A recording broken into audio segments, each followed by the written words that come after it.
Friends and family, JD, the quarterback of the mic, traveling in central New Jersey. And today's subject is loss. And it certainly is horrible when you lose a member of your family or someone that you really cared about. But how do you deal with the sports losses in your lives? Are you really sold out for your team and it bugs you for the next, I don't know, few days that your team lost a winnable game or your team lost on a very bad call? How about your team you thought really was better than it turns out to be? In the immortal words of Bill Parcells, you are your record. That may actually be paraphrasing, but you get the idea. So, how do you feel when your team loses? Are you one of those people, much like myself, that when the game goes down to the wire, you feel it in your gut the anticipation of a victory or a loss? Well, the reason why I bring this topic up is because over the weekend, starting on Thursday night with the Vikings loss to the Rams, then Friday night, first game of the World Series, where the Dodgers edged out the Yankees. Then following that game, Rutgers played against USC and pretty much got run out of the building. The speed of USC's team seemed to be faster than that of Rutgers, and Rutgers does have several players who are currently injured, so that didn't help. But with the next man up mentality, you've got to be ready.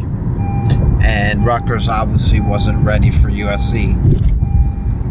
And then the Yankees lost again on Saturday night to go down 2-0 to the Dodgers. And both teams, I think, are actually playing pretty well. It's just that the Dodgers were just a little bit better on both days. So now it's a critical game tonight for the Yankees.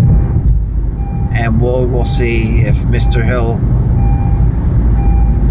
will get it done.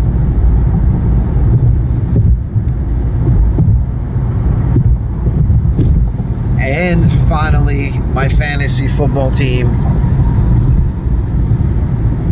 basically due to a lack of production from the running backs on my team, is going to go to a down to defeat this week, and I'll leave my record at 4-4 on the cusp of the playoffs. But the good news is Christian McCaffrey is due back. It looks that way a week after the San Francisco 49ers bye, so that's good news.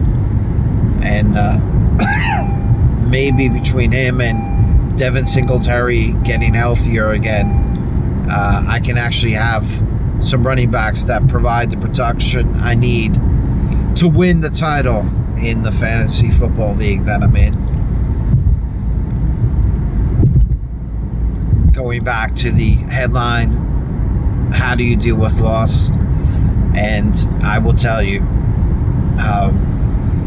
the first loss Thursday night bothered me with the Vikings.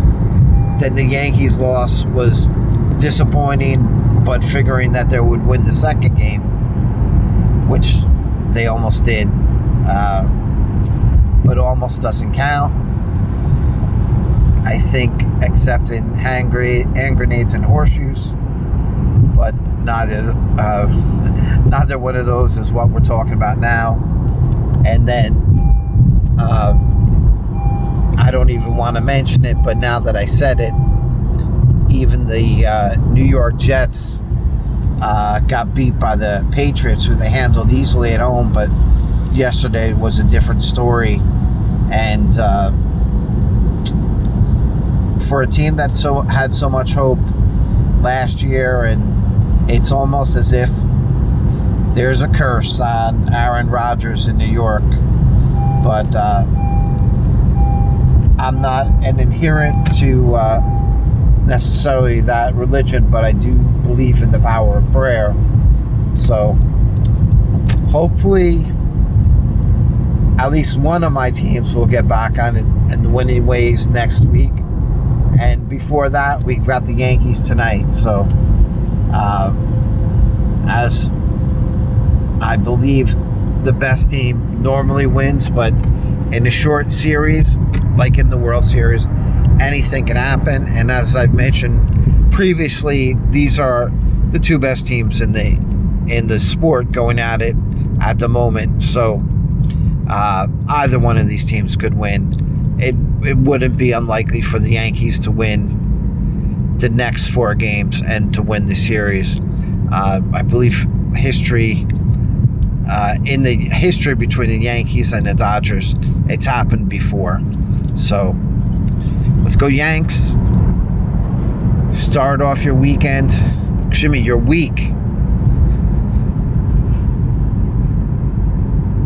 with the knowing that a loss is temporary. You can always get back up from it and move forward with a happy heart. That's the story of loss, and hopefully I'll be coming back to you tomorrow with a story of victory. JD, the quarterback of the mic. Thank you all for listening. Please share my YouTube content with others. Subscribe if you haven't subscribed already. And be kind. JD, you know it. Have fun, but get it done. God bless you.